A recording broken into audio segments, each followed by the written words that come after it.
Okay then guys, interesting news hits the surface as we seemingly have leaks towards upcoming playable characters in the game already. On top of that, it does seem to suggest that we may be going towards saving the Justice League instead of just killing them.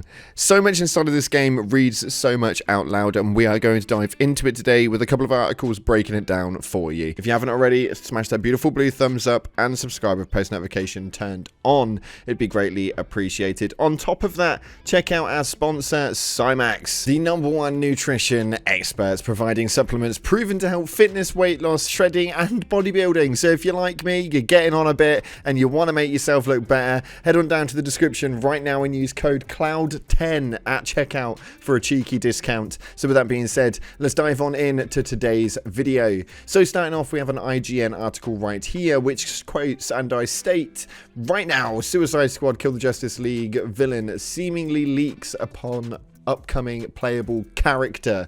This one is an absolutely amazing one, and I've already read ahead on this article, and it seems that I was right previously, as it looks like we're going to be seeing a very icy cold character coming up, but we think we know who it is. So it states right here in an article, a villain in the Suicide Squad Kill the Justice League has seemingly leaked one of the upcoming playable characters coming from the developer Rocksteady Games. As reported by PC Gamer, main antagonist Brainiac appears to have spoiled one of our 4 upcoming playable characters releasing through Suicide Squad's first year. And we don't mean the voice actor behind Brainiac, but Brainiac himself in the actual game.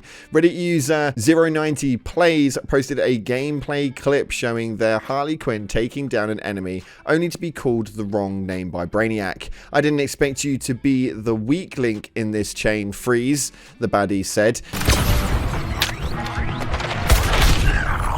"I didn't expect you to be the weak link in this chain, Freeze." And that would imply that Victor Fries, also known as Mr. Freeze, is one of the upcoming playable characters. Now, Rocksteady has already announced the Joker so far, leaving the last 3 slots open to interpretation. But Mr. Freeze certainly seems like a likely one, since voice lines already seemed to have been recorded. Now, the cryogenist turned evil villain has already appeared in the Arkhamverse previously, the universe shared by the Suicide Squad and the Rocksteady Arkham games. First showing up in the Arkham City, Mr. Freeze battles Batman a couple of times throughout the series, but will be on the player's side for the first time if he becomes playable inside of the Suicide Squad. Now, the up to 4-player action game hasn't had the hottest of starts. Those who paid the extra $30 for the deluxe edition, which granted 3 days of early access, encountered 2 periods of service outages as early as the opening days. And with a review count that seems to be very, very questionable, it is going to be intriguing to see how this game actually turns out. Not only that, but when these DLCs do eventually drop, with the first one dropping next month with the Joker, it'll be interesting to see how it is that they span this one out for the gameplay ahead. So with the Joker and Mr. Freeze borderline being confirmed so far, I want to know in the comment section who you guys think the other 2 playable characters are going to be. We've had 4 confirmed seasons, and it looks extremely interesting to see where it's going to go. So I want to know what you guys are thinking. My head is on Scarecrow in some stage or another, but I'm a little bit etchy on the 4th one going forward. We do think it's going to be Deathstroke based off of recent leaks, and if you don't know anything about that but want to find out the information, there is a link in the top right annotation on screen right now, which is a video we did earlier on revolving around the Deathstroke leaks here.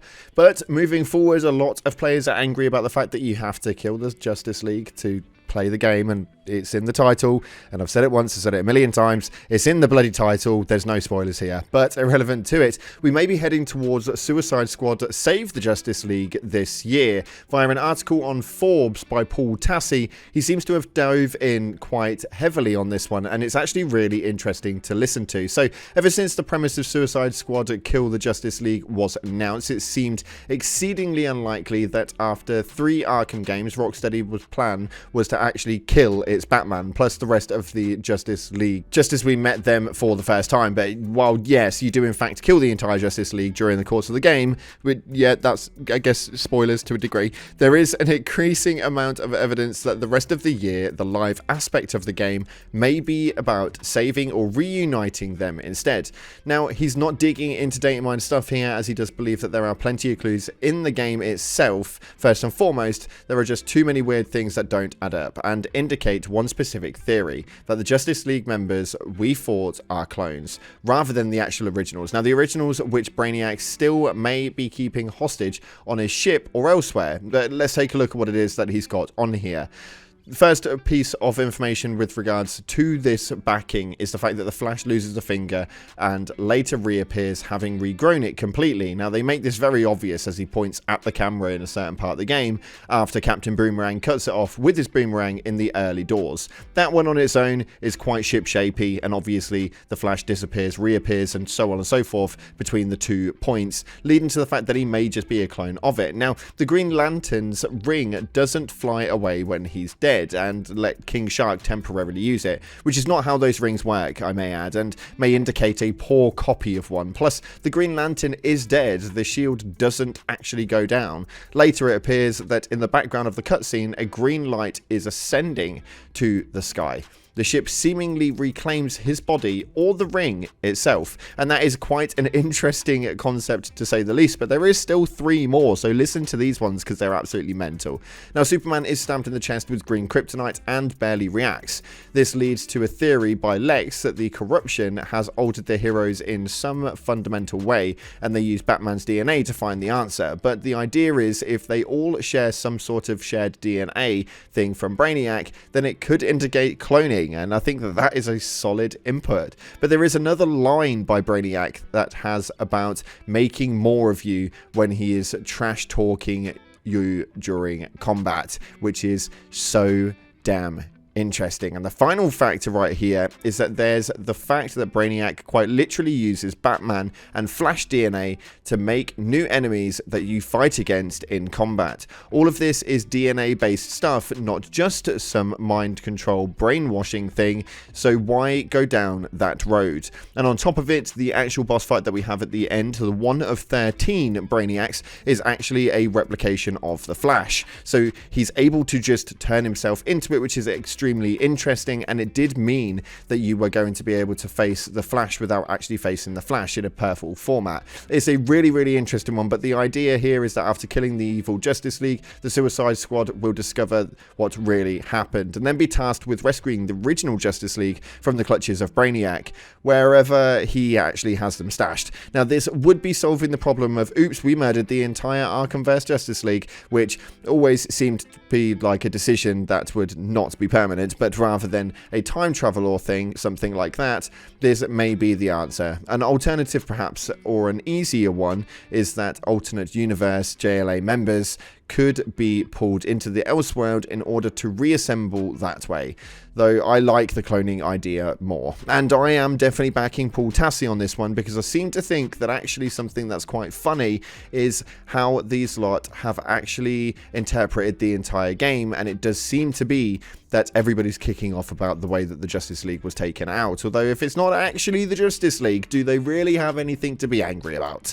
I'm just throwing that one out there. Now, this question is if there were to be enough players around to even witness a potential turn like this. I know many did not end up loving the central premise of putting a bullet in the skull of every Justice League member, and this may be a solution to that, though if it is true, I'm not sure how you'll get around the original Wonder Woman being killed by Superman. Perhaps her clay origin the comics have utilized can be the excuse for her to come back.